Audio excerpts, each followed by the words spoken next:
Welcome to Gotta Run. This is Will Sanchez.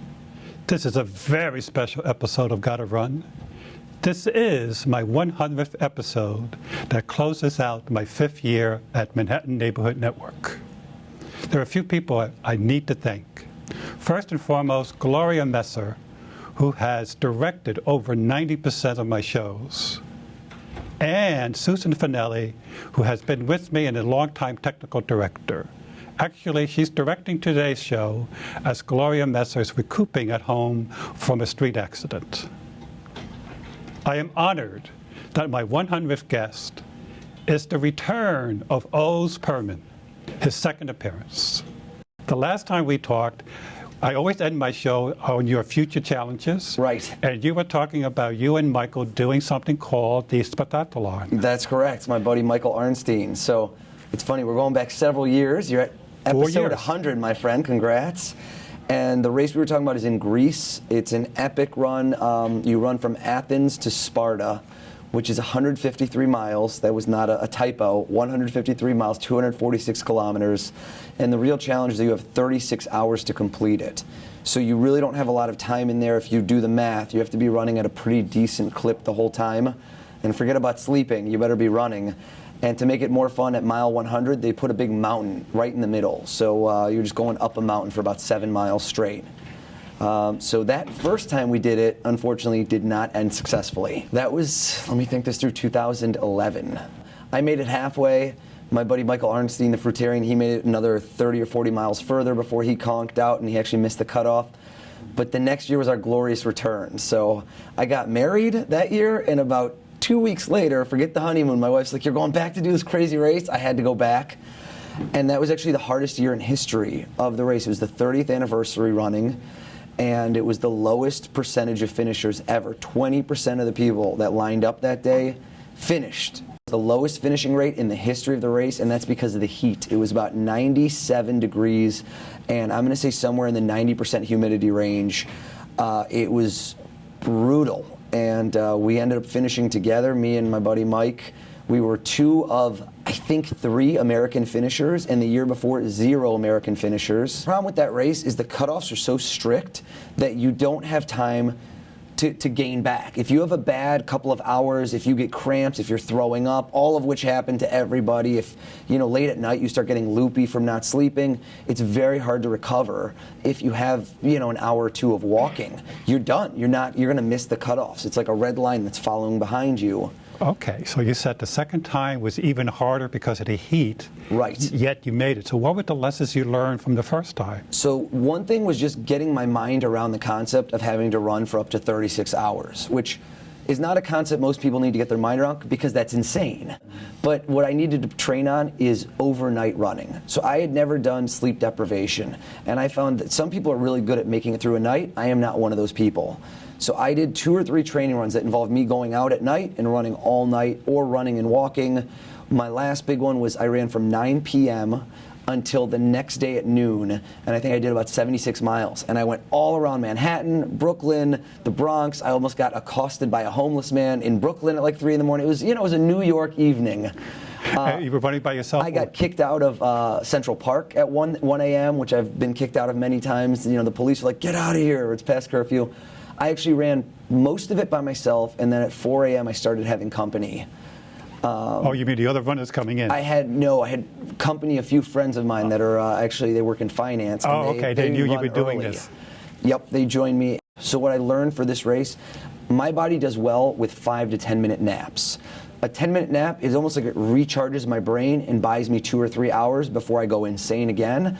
And then once the sun comes up, I think my circadian rhythm kicks in and I'm able to run again.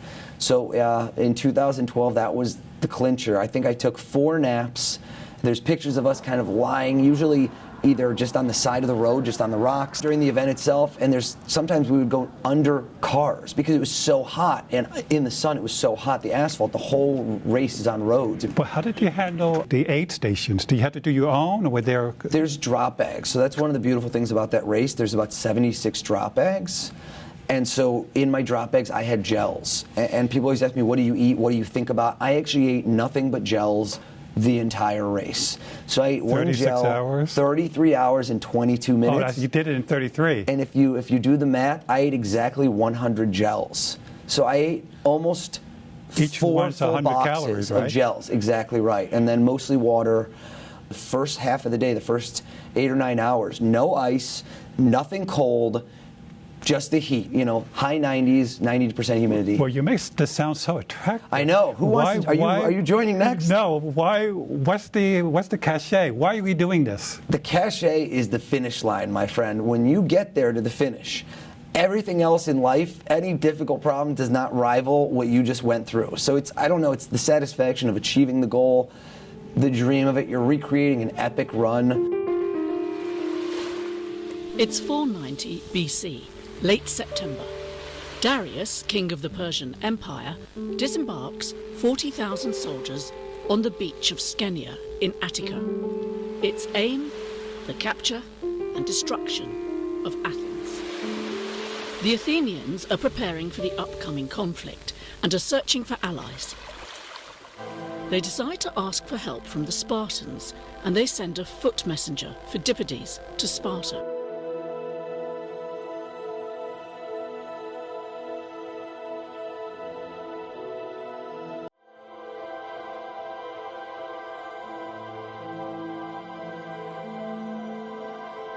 Herodotus, who chronicled the events of the era, mentions that Phidippides arrived in Sparta the next day.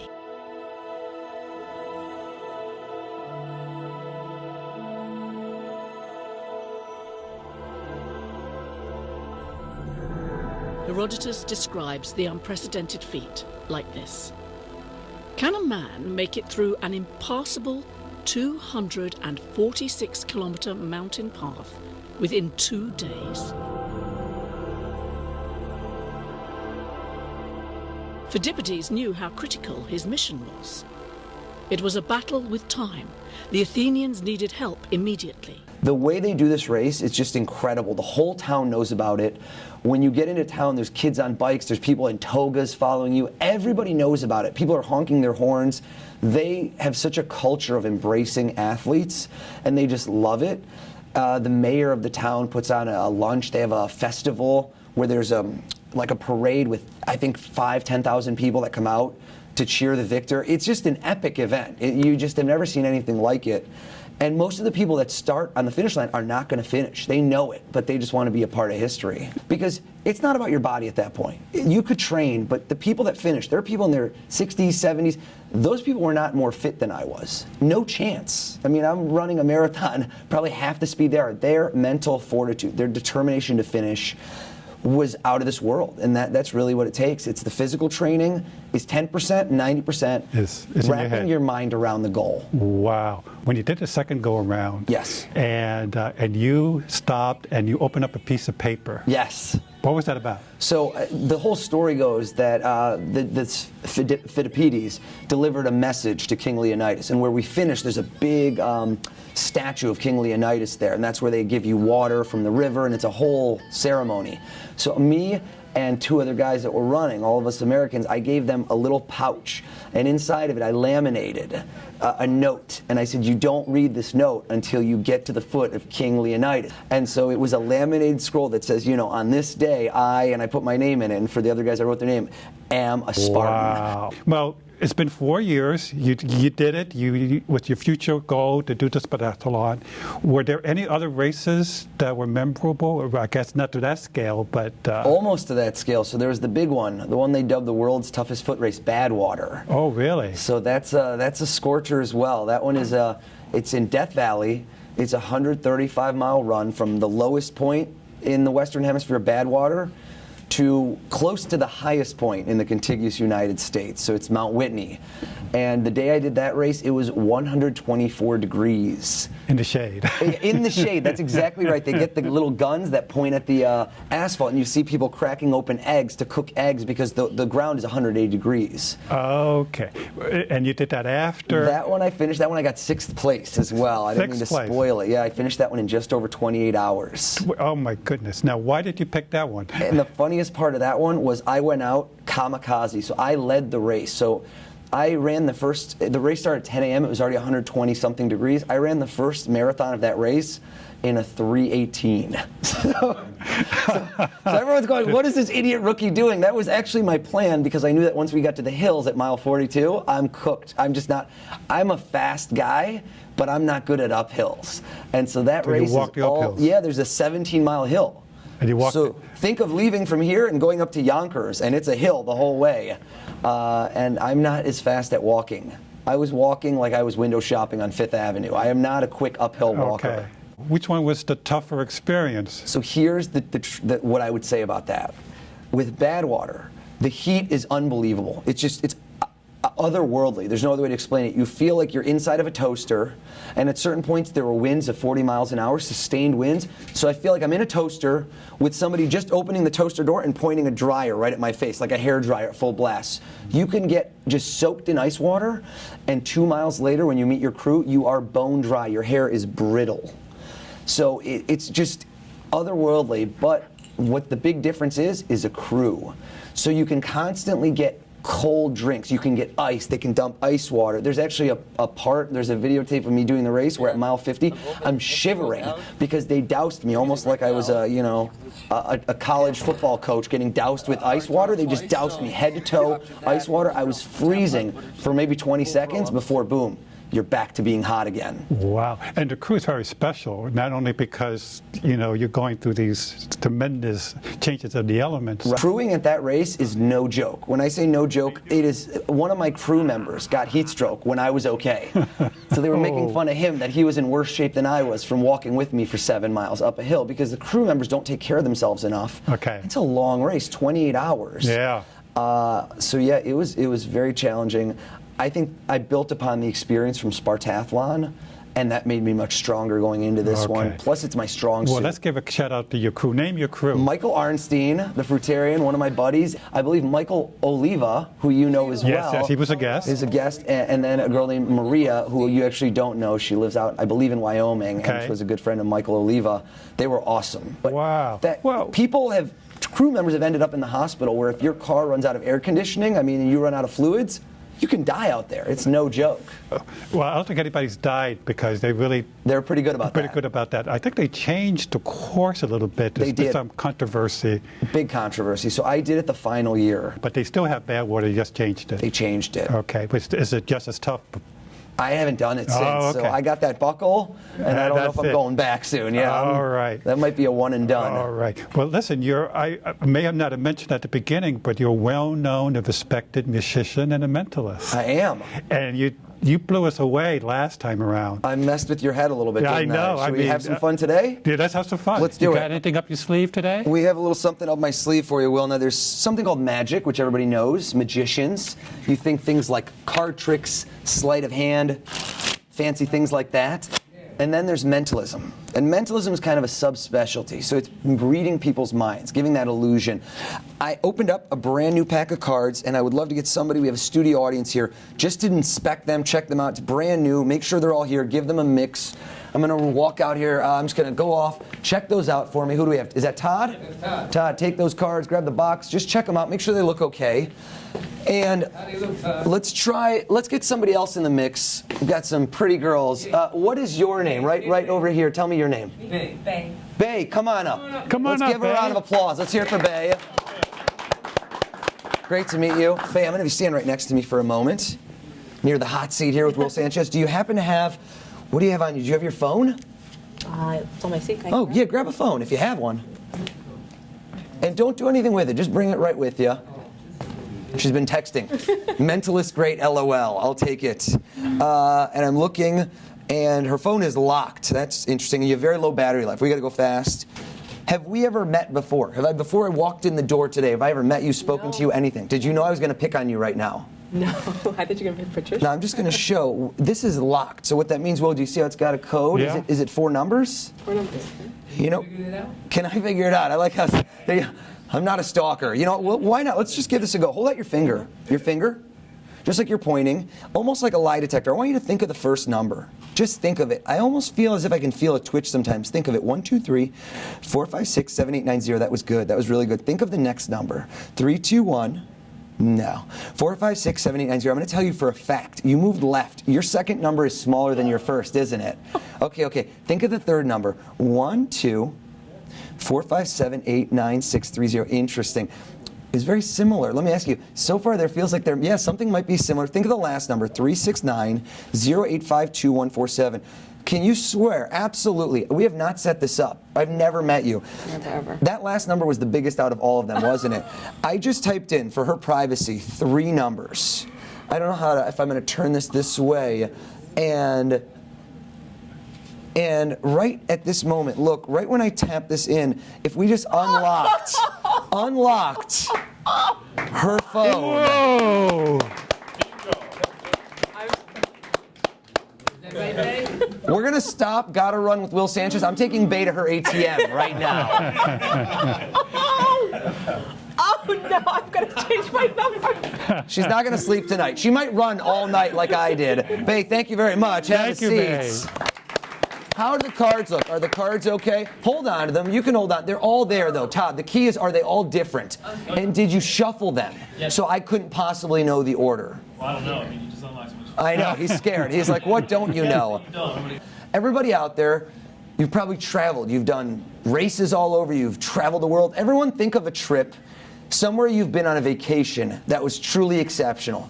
You enjoyed it. You had a great time. Raise your hand out there if you have a trip in mind and would like to be a part of the show.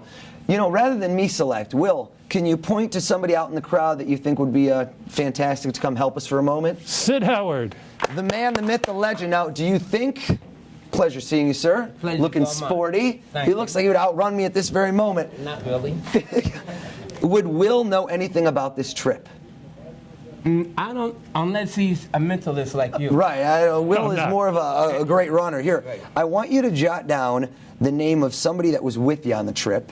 Were there other people there? Yes. it was Yeah, one other no person. clues. Don't tell me who it is. Okay. I want you to write down that person's first name Okay. and either what country or, what city and country. Where did you go on the trip? And show Will. Okay? So the first name and the place. Please don't whisper because we got microphones everywhere. You write it down? Well, I don't want you to whisper it. So yeah, show it Write to it down. Will. I'm going to turn my back and I'm just going to close my eyes here. And I put the name of the trip too. Huh? Yeah, the first name of the person and where you went. And Will, I'm going to need you to hold the mirror a little higher. No, mirror? I'm kidding. That joke did well with this side of the audience. This side is truly looking for a mirror. Okay, Did you see it, Will? Yes, sir. Is it folded shut? Oh, I'm sorry? Is it folded, Sid? Fold it shut. Fold it shut. fold it- Okay. Yeah, fold it again, Will. Well, fold it again. Oh, wait, I got to look at this. Yeah, make sure you His read it. handwriting is terrible. Oh, well, that's the only reason we wrote it. Did you read it, Will? 'Cause Yes, otherwise- yes. Fold it shut. Fold it again. Eat it. Don't eat Eat it, it? Will. No. I like your energy. I like your initiative. Am I ripping? We're going to rip this thing into shreds. Sid, I'm going to rip again and again and again. Hold out your hand. Rip and rip. Is there something in my fingers? No. All right, beautiful. Now, this could have been years ago. It was years ago. I had a feeling. The place. Think for a moment of spinning a globe and having your finger land right on there. Now, see, I saw him do that. I wasn't sure. It's not somewhere in Europe, is it? No. See, I thought he went right past Europe. This was a long trip. Tell me, when was this? What year? If you can backtrack in your mind, take a guess for me. 2001. So you're talking about, we're in 2015. This was almost 14 years ago. Is that right? I was 32 then. You were 32 years old, of course. Is there anybody that you've told at the studio ever about this trip? Nobody. So I wrote 14 years ago, in my pocket, Yes. I have a little something. There's an envelope. It's been stapled shut. If it is, I wrote it out of here. It is stapled shut prediction. Will, is it stapled everywhere? Yes, it is, sir. Rip it open. Rip it open any which way? Any which way. Rip it down the middle. He means business. Open it up. And who is that person that you were telling us about? Who was with you? It's not a family member, is it? It's a very good friend. Very good. It's in fact somebody, it's formal. A doctor of some sort, isn't it? It's a doctor. Doctor who? It starts with an H. What is that name? Tell us. Dr. Hamner. Yeah, Hamner. Can you read out loud what I wrote, what I folded, what I stapled shut, the whole thing? Read it for us, please, Will. I am pitching a vacation to Australia that happened in 2001, and someone also there named Dr. Hamner. Good old Dr. Hamner. Sid Howard. I can't Keep that note. Before we go to your next trick, is there a particular race like New York City Marathon that was memorable for any other reasons? Absolutely. So, I mean, I love the ultra marathons. I love that challenge. But what's happened with marathons is me, and I've shouted him out quite a few times, my buddy Michael Arnstein, we've had a friendly rivalry for years where we keep trading PRs. And it would be, he'd beat me by 10 seconds, I'd beat his by 7 seconds, and kind of the definitive moment came in 2013 where I'd been battling over and over to try to beat his PR, which was at the time a very robust 2:28:12 for the in New York marathon. City. Yeah, for the marathon. And can you believe it? I came within 7 seconds of it. When he beat it, we have a great photo that's framed on my desk of me choking him after the New York City Marathon that they actually posted on the website because it was so funny. It was me and him smiling and laughing because he had beaten my PR. And he beat it by 7 seconds. So in Hartford Marathon last year, I ran what was at the time one of my most glorious races ever. The picture of me crossing the finish line, I was probably one of my happiest moments of my life, was a 2:25:23. Wow. And just a few months ago, I did the New York City Marathon, which was a very, very windy year, and very windy. Anybody that was out there that did it will Lance was attest. there. And I ran a 2:26:59. 2:26:59. And 3 weeks later, I bested my PR. I got 10th place at the Philadelphia Marathon with a 2:23:52. Wow. 3 weeks later. 3 weeks later. Wow. And a month before that, I did a fun weekend, which was my first ever of a double, which on Saturday, I ran the Hamptons Marathon, and I won it in a time of 2:47. And then the following morning, I lined up for the Yonkers Marathon, which I won 10 minutes faster in a 2:37. Oh my goodness. 4 years from now, when we have our next visit, what are your future challenges that you have in mind? So this year is probably going to be the year of breaking my marathon PR, but breaking it big. So my real goal, my ultimate goal, is I would love to get into those teens. I would love to get down below 2:20. So I really think I think I'll do it. I'm doing Chicago Marathon. I'm going to be focused. I've got about 6 months. And I got to chop about 4 minutes, which is no small amount, but keep in mind Chicago's very flat. Okay. Hope for a cold day. The other challenge I was thinking of doing this summer, but I might have to wait till next summer, is I would love to run from the tip of Montauk to Central Park, to my stomping grounds, my home course. So I'm going to run from Montauk to Manhattan and probably do it for a charity that's close to my heart, raise a lot of funds, and maybe do some magic tricks along the way, get the press involved.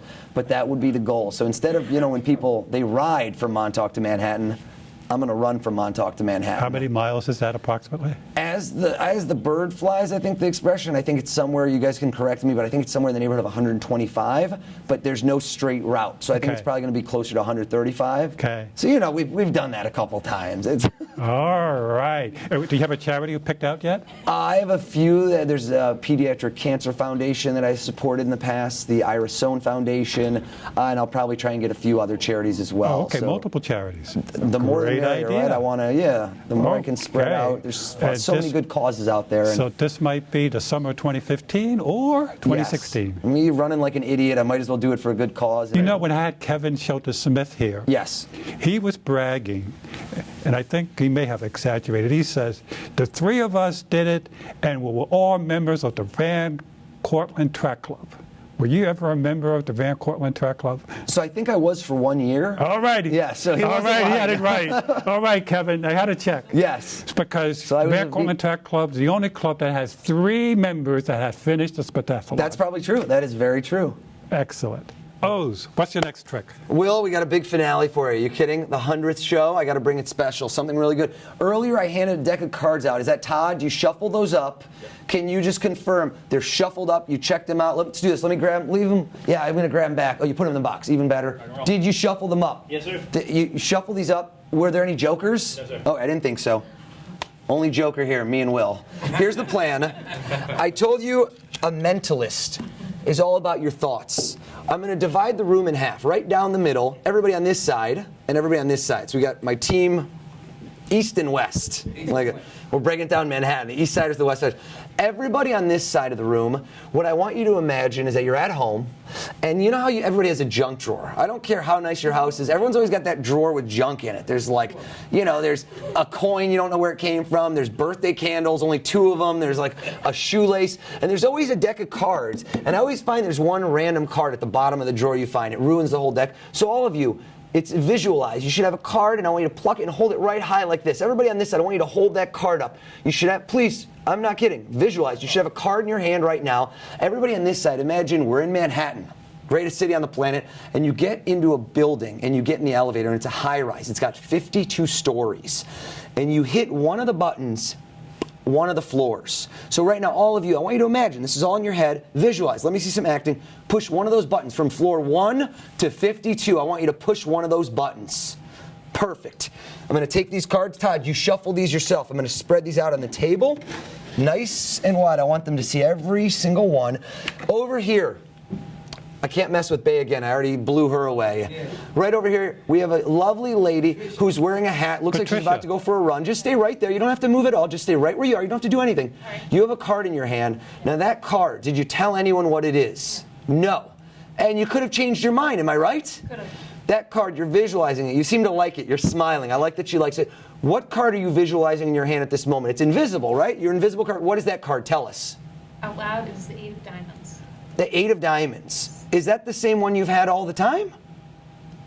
Have you changed your mind a couple times? No. Yes. You have a card. You've thought of more than one card. Am I right? Yes. You know what? Go back. I want you to even think. You should have one card in your mind. It doesn't have to be the 8 of diamonds, but I feel like you were thinking 2 different cards. You had 2 hands up. What was the other card? You picked one out a second ago. What was that other one even before that? You even looked at one right a second ago. You had the 8 of diamonds, and what was that one? Queen of clubs. Which one do you like better? I'm going to go back to the queen of clubs. You sure? Yeah. I like it. Women, they like to choose. She likes the queen of clubs, 8 of diamonds. He's saying should have gone with the 8 of diamonds. Did you see that? 52 cards. This gentleman right over here, you pushed a button in the elevator. Let's say the doors just opened. I'm going to give you one last chance. The same way I just gave a chance to Patricia. Are you going to get out on that floor? Or are you going to get back in the elevator and push a different button? What do you want to do? Get out on that floor. What floor did you just get out on? 31st. 31st floor. The queen of clubs, the 31st floor. This can't be a coincidence. Everybody watch.